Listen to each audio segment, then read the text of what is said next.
Hey, it's Emily. I hope you're all fantastic.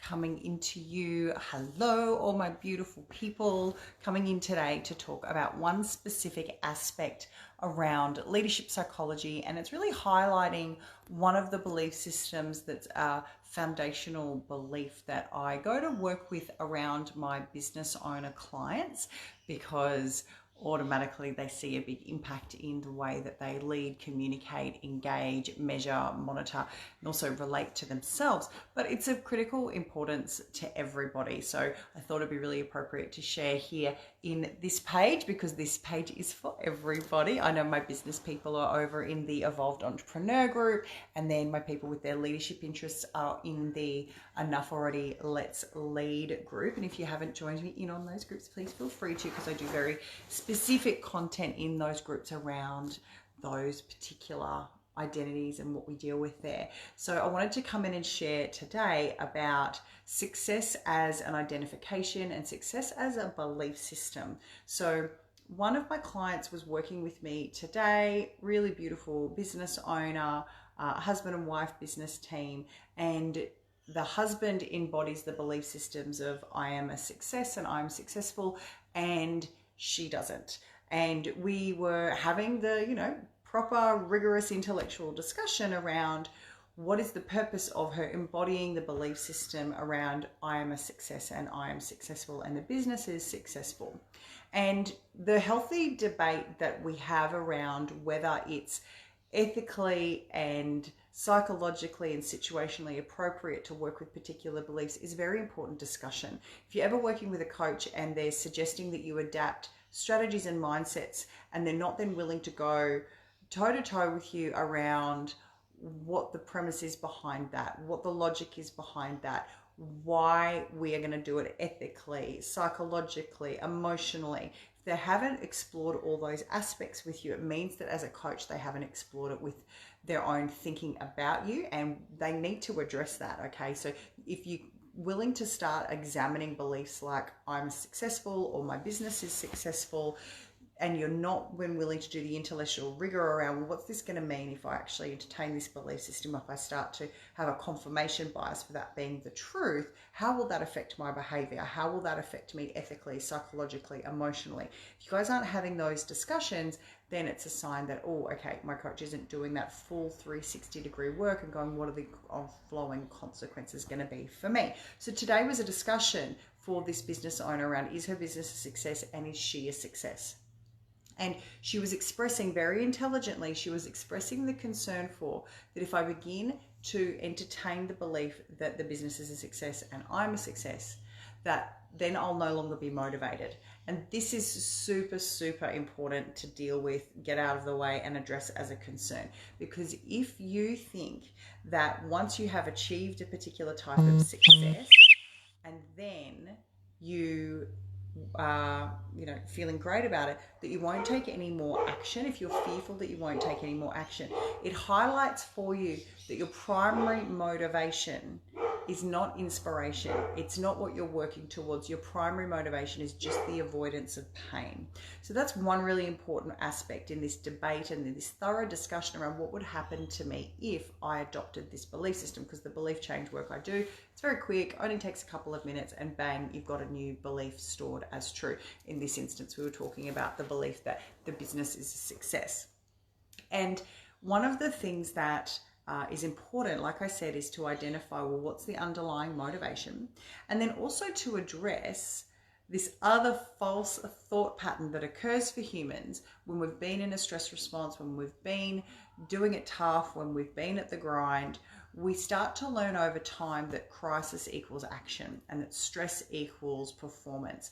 And we know that they're not mutually exclusive, but if we are going through enough of a time period where stress and results and action is related to each other, our brain will start to just sneakily start to make them mean the same thing, which is stress equals action. Therefore, if there's an absence of stress, there'll be an absence of action. I will take no more action. So that's a really valid concern, right, that she raised today. And it was part of the healthy intellectual rigor around, should we be working with this particular belief system? And so in discovering that, I always like to joke about how in the future you're acting like you're a dumbass. You're acting like that if in the future everything is good, that you'll suddenly, your brain will fall out. You'll stop having critical thinking. You'll stop caring. You'll stop looking at the numbers. And I have to tell you, people, that doesn't happen. Your brain doesn't just magically disappear the moment you suddenly experience success. So that's one aspect of it, what I call the in the future I'm a dumbass routine.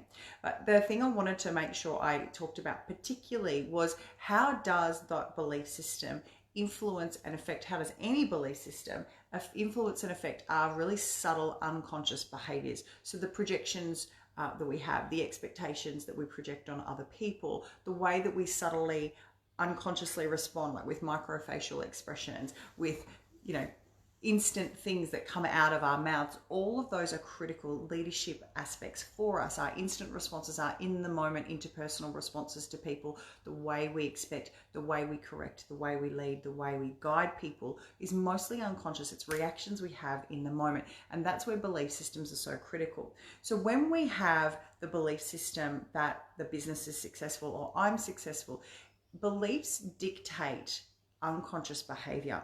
So when people adopt the belief systems around being successful, and of course you have to determine what your own version of success is, but when people adopt that, they then find, this is what we've proven over and over again, they then unconsciously behave in alignment with that version of success. If people believe a subtle variation, which is the business will be successful, they do the work of being in building mode as opposed to in growth mode or refinement mode, or in the isolation of what are the particular aspects of the business that are already working, and then let's highlight in on them and cut everything else out to maximize our leverage and our power and our capacity. So I want to talk about that slight difference, that when we have the belief system of the business as a success, it's very different to the belief of the business will be a success, because our unconscious doesn't have a differential with the will, with the future time frame. It can be a minute, it can be a week, it can be a month, it can be a year, it can be 10 years. Your brain is abstract in that way. So any wills, any futures, any going tos, any hope fors, any next month, next week, next year, anything like that, your brain will continue to act in a preparatory mode, as opposed to when you bring it back into the present tense of I am successful or my business is successful. That means you start acting in the present tense in alignment with whatever your projected version of success is. And like I said, it's subtle and unconscious. So it'll be the way you unconsciously react to things, the way you instinctively make decisions, the way you unconsciously interpersonally respond to people with your facial expressions and the words that you choose. All of those are reflective of the belief system that's at play.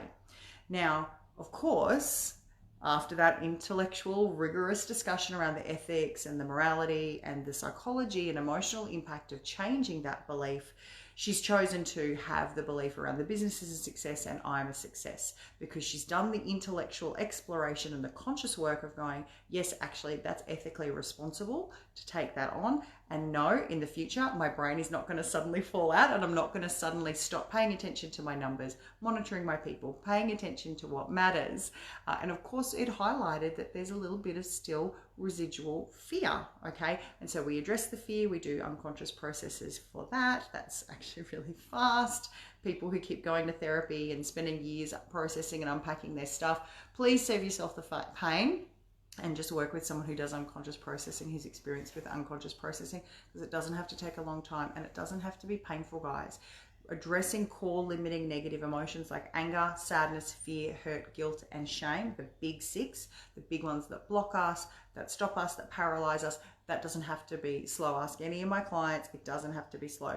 But then there's this aspect around beliefs. Beliefs are really quick to identify and really quick to change, but they have such a massive impact, such a massive impact. So like I was giving the example, this husband and wife team, he has that he's a success and the business is a success. She doesn't. And then of course, the way that he boldly engages the people around him, the vision he's building, the way he's able to connect people and get them behind his vision, which gives it even more momentum and more capability, that is showing up in him already. And it's not yet with her. Okay, and after that discussion, she can now see that, she can see the benefit in adapting. And so that's what we're going to do. There's no right or wrong. It's just, oh, we've discovered this belief. Here it is. Here we go. Let's work on that now. So for anybody who's interested in doing that belief change work, I'm no longer going to be teaching that belief change work one-on-one anymore. I'm putting that into a program. It launches mid-November. And so anyone who wants to learn that technique, it's my technique. I developed it 10 years ago. I'm working on trademarking the name for it. Anyone who wants to do that, I'm only taking 2 more people.